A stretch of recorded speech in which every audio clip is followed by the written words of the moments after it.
I wanted to give an update on what I've been discerning with regard to this new moon. So the dates that we have from NASA are essentially based on when NASA knows, based on their, equipment, which no one would have had in ancient Israel. It would have just been, the observer. Would have just been the witnesses who are looking up in the sky to see when the new moon is occurring. And so that's what we have decided that we're going to do as a body is the next new moon is set to be, at least according to the NASA website, is set to be on December 12th. So from the 7th of December, we're going to start looking. We're going to start getting familiar with what things look like up in the sky. What does the moon look like, etc. Now, what we've been told, what we understand is that every 29.5 days, there's a new moon. Every 29.5 days. But I want to remind you that 29.5 days is according to what we are calling a day right now. It's not necessarily the same as a day in the Bible.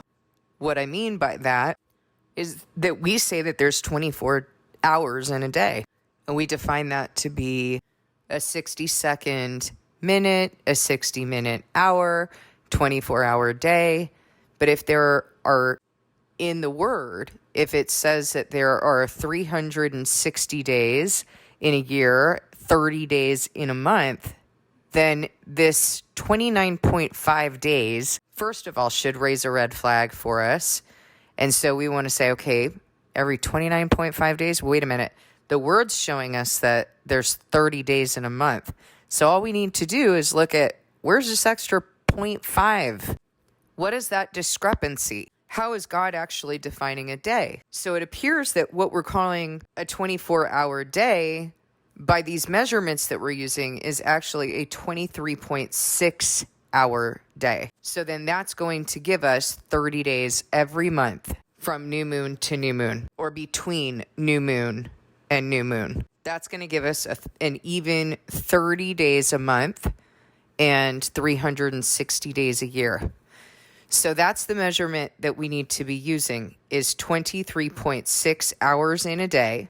There's no change in what God has defined to be a year. There shouldn't be any change there because from the time of Genesis, it says that there were 150 days that the flood was taking place. And that was from the 17th day of the second month and the 17th day of the the 7th month. So that's 5 months, 150 days. That's 30 days per month.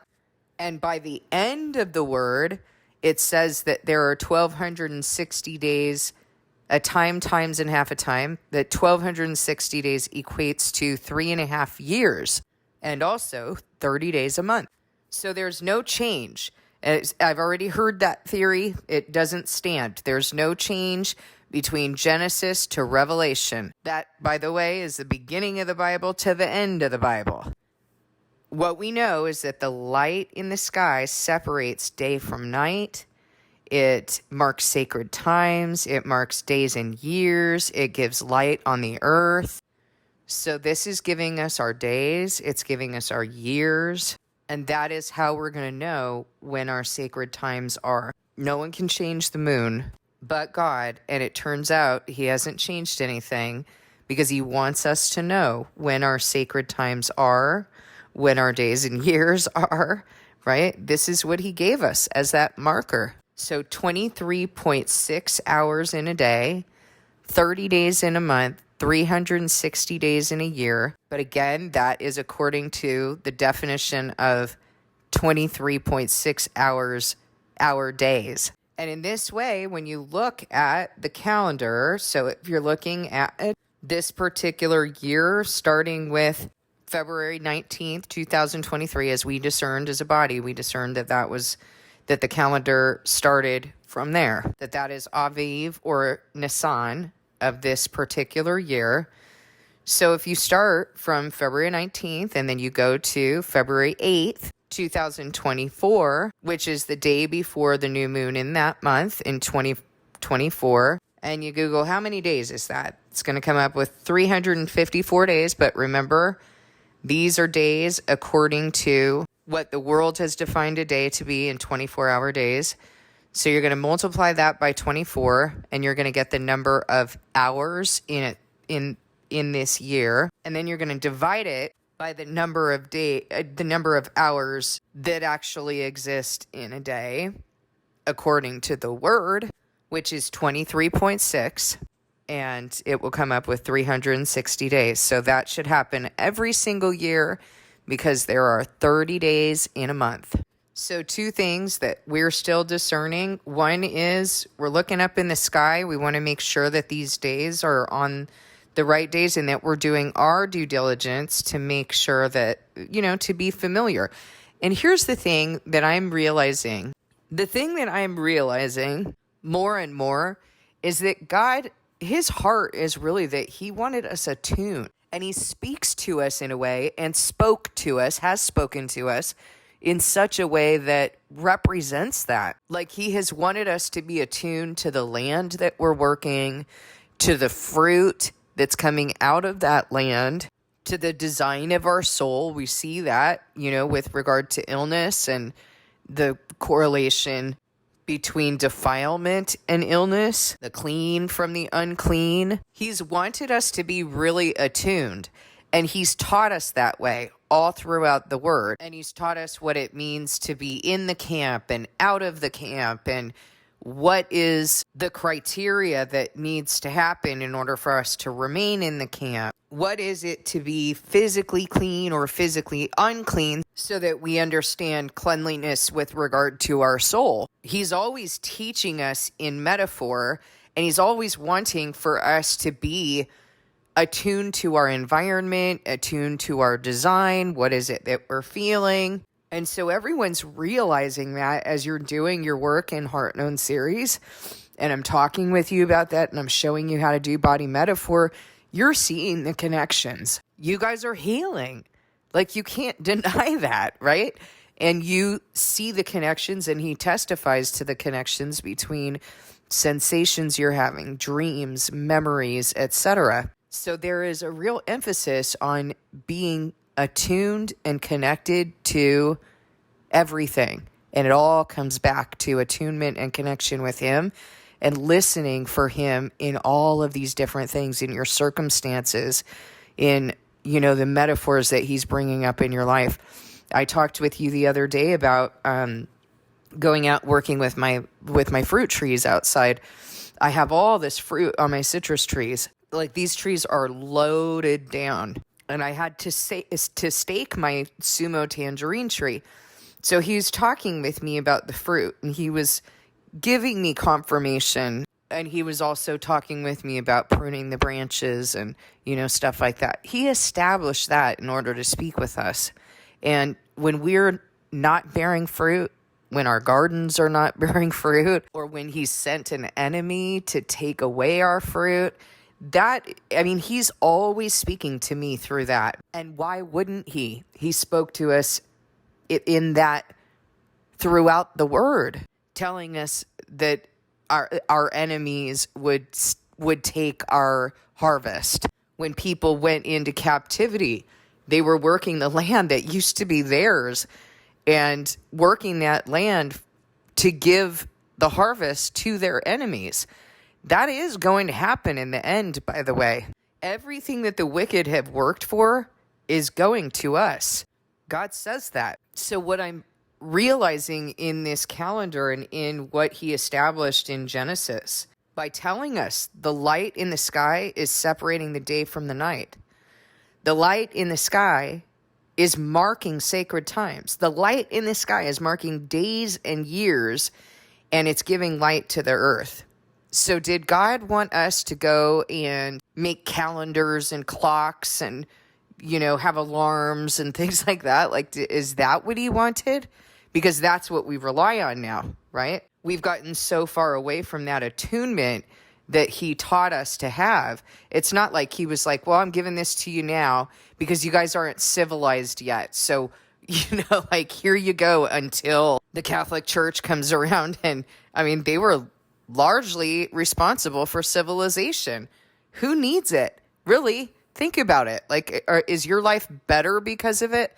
Not really. We don't have a better quality of life. We've gotten more distracted, further away from God, and there are more expectations placed on us.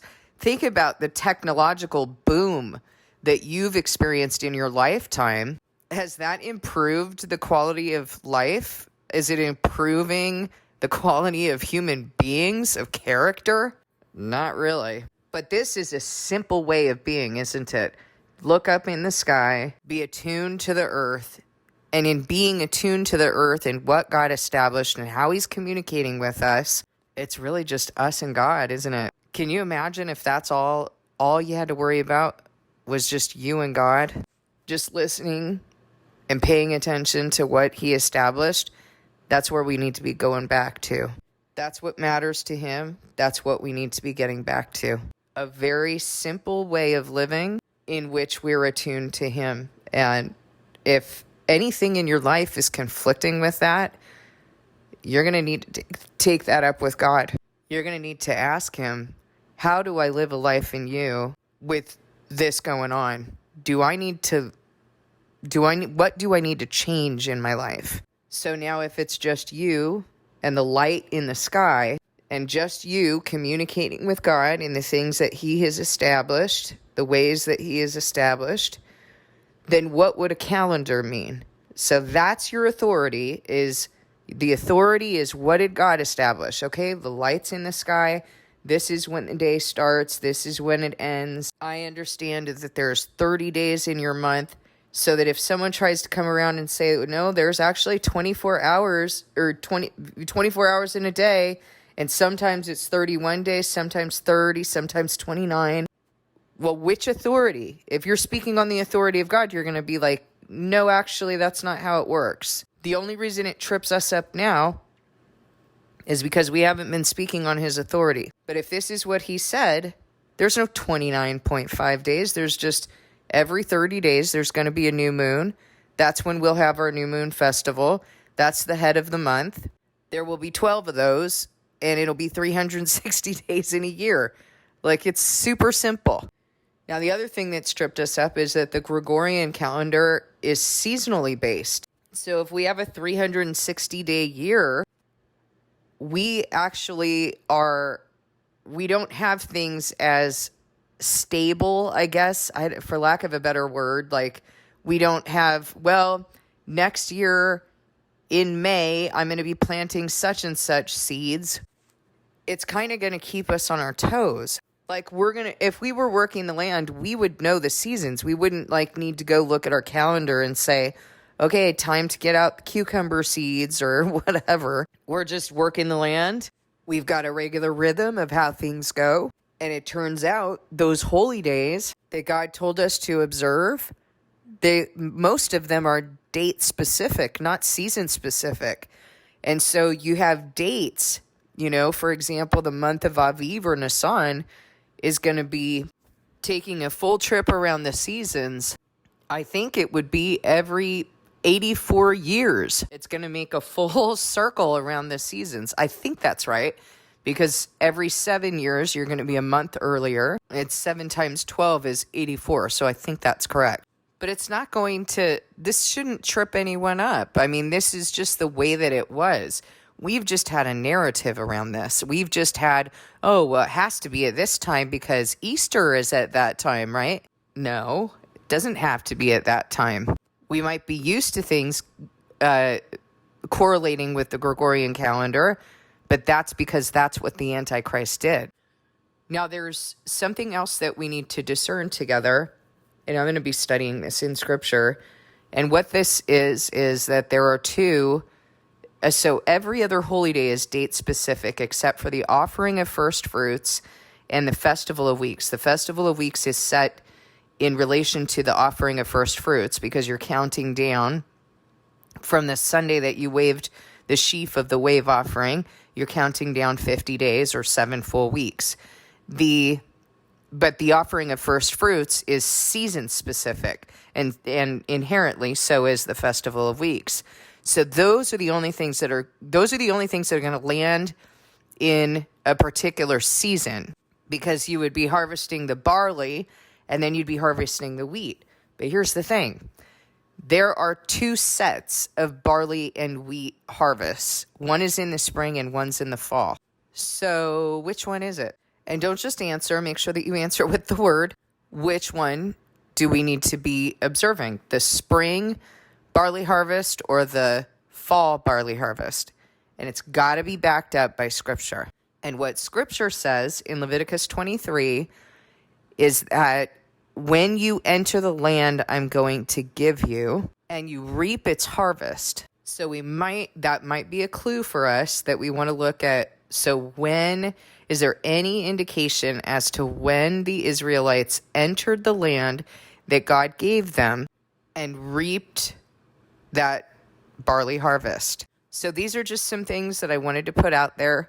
And I hope that one of the things that you got out of this video is the rending of our hearts to God's heart and what it is that he's really wanting us to do, which is to be attuned to him, be attuned to what he has established, rather than going along with human rules and human definitions. So from December 7th, we're going to be looking up in the sky.